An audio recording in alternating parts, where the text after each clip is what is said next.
brother sister yang membuat saya ini tertarik untuk sering melakukan, sebenarnya bukan diskusi ya, saya berguru pada Bang Labib.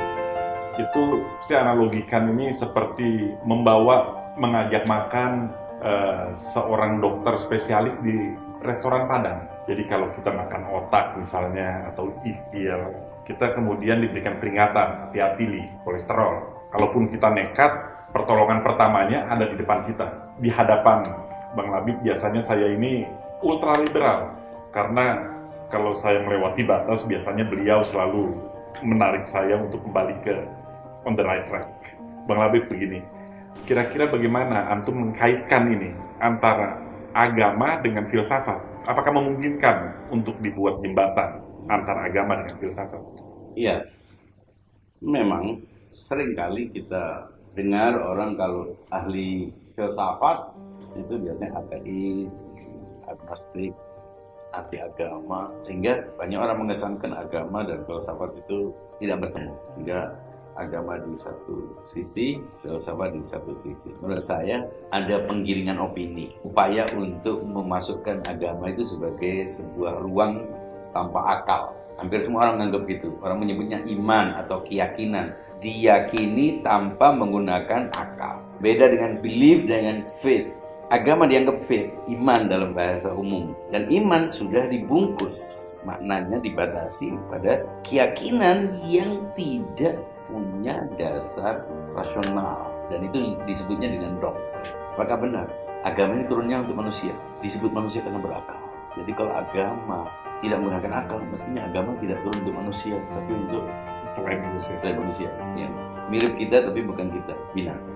Filsafat juga mengalami pembonsaian, deviasi, penyimpangan makna dari awal sebagai sebuah wisdom, kecintaan kepada yang bijak, itu menjadi sebuah pola berpikir kritis terhadap apa.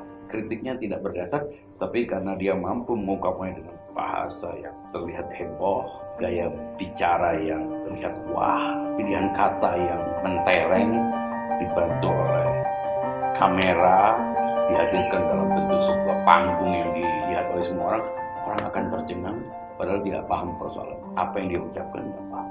Nah, yang kita lihat sekarang ada orang yang merasa dirinya sebagai penguasa tunggal dalam forum-forum perdebatan, sebagai pemegang mahkota filsafat. Dia enjoy dengan itu, dia merasa nyaman dengan itu, sehingga dengan leluasa dia buat kalimat dengan makna yang serampangan, buat definisi seenaknya, sehingga kalau nanti ada orang mempertanyakan sedikit, bukan menggugat, bukan kritik, dia akan katakan, Anda tidak paham, Anda perlu meningkatkan IQ, Anda mengalami instabilitas psikologis.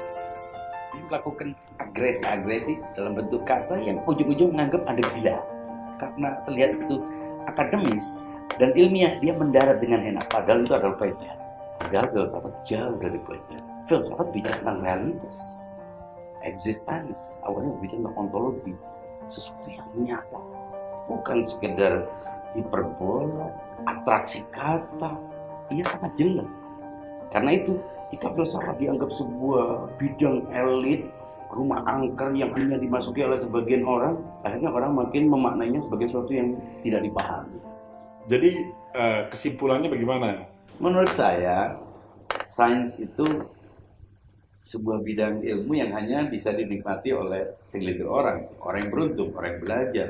Begitu juga agama.